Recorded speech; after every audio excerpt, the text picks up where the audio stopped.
Hello everyone, this is Carmen from EC Language. Welcome to the third video of my Introduction to Mandarin series. In the last video, I talked about the consonants used in pinyin. Today I'll be talking about the vowels. In English, vowels are simple and we only have 5 of them. So A, E, I, O and U. We can combine several vowels and it will become a different sound. For example, EA can produce a ni sound, like in the word to read. This is the same Mandarin, except there are different vowel combinations and are pronounced slightly differently. So vowels are a bit more complicated than consonants, so let me begin with the simpler ones. Here is the first list. So apart from the ah sound, ah as in man, the rest of them are quite different to English. So we have A, which is pronounced ah as in man. AI is pronounced I as in lie. AO is pronounced ow as in cow. Now here we have an E, but instead of pronouncing it eh like we would in English, it is pronounced like in fur.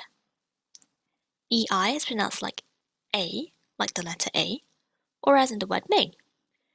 Now here we have two I's. One is pronounced like E, like the letter E, or as in the word tea, but the second one down here is a little bit special. It says it's more of an aesthetic, so I'll explain this to you in more detail in a bit. Now here's the next list. We have more compound vowels, so these will begin with an I followed by more vowels. So we use a Y sound to replace the I's. So for example, IA, we pronounce it like ya, instead of ya, or something. So if you put a consonant before it, for example J, it is pronounced jia, jia. So with the tone it'll be jia, but we'll look at tones in the next lesson. Next we have IAO. This is pronounced yao. If I put an M before it, I get meow. So it sounds like a cat's meow, doesn't it? Next we have IE. This is pronounced yeah. I put a B at the start and it becomes beer. Or with a tone, beer. Finally we have IU. This one's pronounced yo. So the way you pronounce this isn't like yo as in you have in English. So this one is a bit of a tenser sound. So tense your tongue and round your mouth a little when saying this. So you get yo.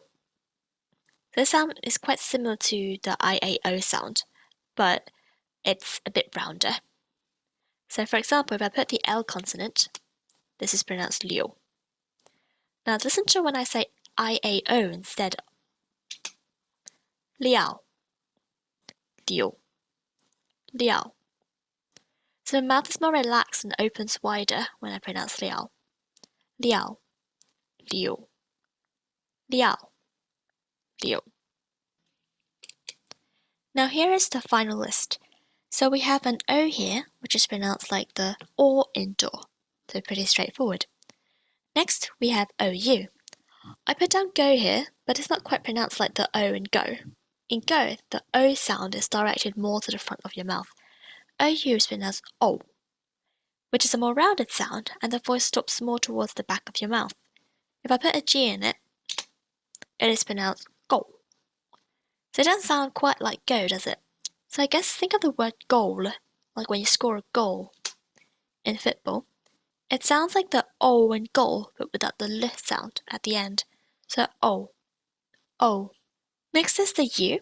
This is pronounced oo, but not quite like oo in moo. Your voice should be directed to the middle of your mouth and not the front to produce a more rounded sound. So oo. Imagine you're witnessing somebody fall over and you go, ooh, are you okay? So ooh. The next few vowels begin with the U followed by more vowels. So like the I, the U is pronounced with a W sound. So UA is pronounced like wa. So in suave. UO is pronounced like war. UAI is pronounced like Y. And finally, UI is pronounced like way. Now let's look at this so-called aesthetic I that I just introduced to you. Now this type of I is used only after certain consonants, and they are ZH, CH, SH, Z, C, S, and R, as shown here. So when used after these consonants, the I is not pronounced E like the other I. For this I, you simply sit on the sound of the consonant. So for example, zh, you can't go ji because zh is a retroflex. As soon as you try to pronounce the I sound or the E sound, it will become Ji with a J consonant. So same idea for ch and sh. Then being retroflex sounds make it impossible for you to pronounce it with an E sound. So instead you just sit on the sound. So let me demonstrate. Zh, sh, sh. Now the Z, C, S, and R sounds follow the same idea. You can't pronounce them with an E sound and not risk compromising the sound of the consonants. So just pronounce the consonant and sit on them, like z, c, s, and r, or r. That is why I described this I as an aesthetic, because it doesn't have a natural function, like vocally. So instead it just makes the pinyin look more complete rather than just writing it as like a consonant without the vowel. So here I'm going to talk about the nasal sound. Now the nasal sound exists in other languages too, so not just Mandarin. So essentially nasal sounds are produced with a lower velum, which is this soft membrane here at the back of your mouth, and an open oral cavity, which is this over here. So basically with our mouth open. And air is passed through both our mouth and nose when making the sound. The nasal sounds are often described as sounds produced through the nose. In Mandarin, vowels followed by an N or an NG consonant is pronounced nasally. Here are vowels with the nasal consonants N and NG as finals. First, we have these. AN is pronounced just like an from the word man. ANG is more like ung. Kind of like R from you are. So instead of bang, we have bang, or like bang. Next one is EN, which is pronounced like earn, as in burn. But the sound is shorter, so instead of earn, it's n. ENG is just like n, but with a ng sound at the end instead of n. So instead we have ung, like this. In is just like in tin. And now here we have the I again, which you remember me talking about recently. It's pronounced with a yes sound. So IAN is pronounced yen. So for example, I place a T before it. I have myself a tian. ING is pronounced yang. So if I put an L before it, I get liang. It's actually my surname in Mandarin. Finally, we have ing, which sounds just like English words with words like sing. Here we have iong. Again, here's the I, therefore we pronounce this yong. For example, xiong. ONG is pronounced like or plus ng at the end. You get ong.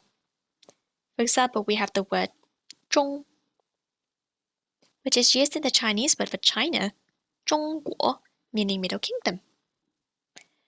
Again, here we have the U, which is pronounced like a W, so UAN is pronounced one, like 乱 or 乱 in this tone. UN is pronounced a little bit like the EN, but with a W sound at the start, so like 文. So here's an example, 论 with this tone. Then we have UANG, which is pronounced like Wang. For example, Huang.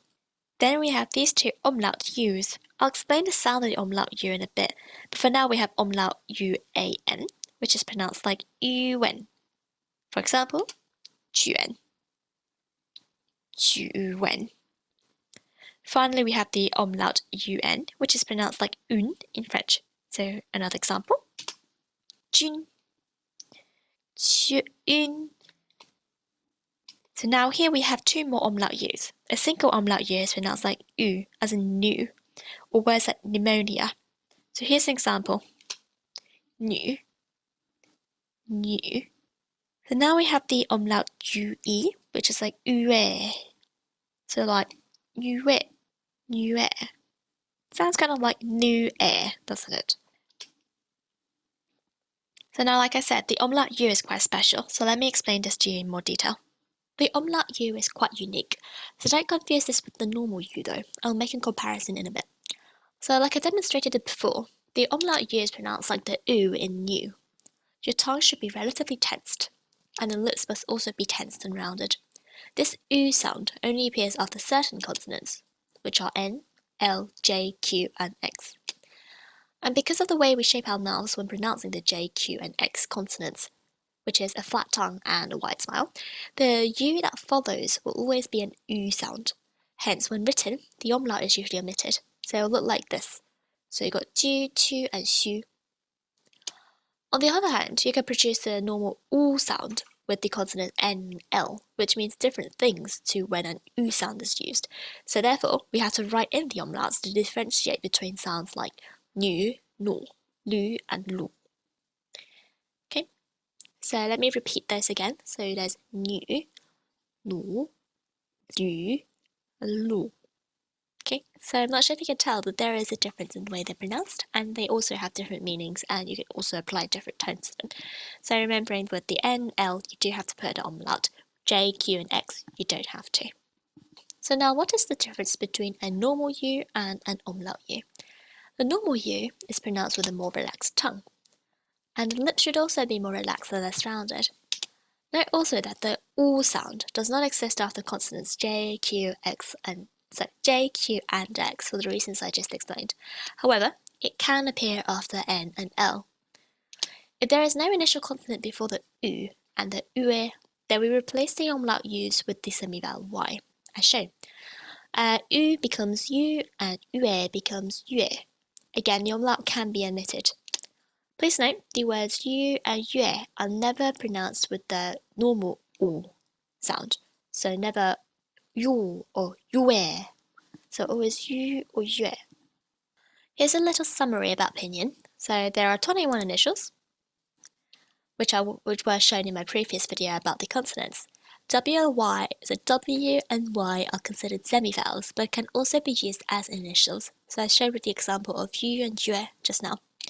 There are a total of 36 finals, which can be single vowels, compound vowels, or vowels followed by a nasal consonant like N and NG, so N and Ng. Okay, so that's all I have for you today. I hope you found this helpful. Don't forget to like and subscribe and stay tuned for the next lesson about applying tones in pinyin. Have a lovely day. Bye!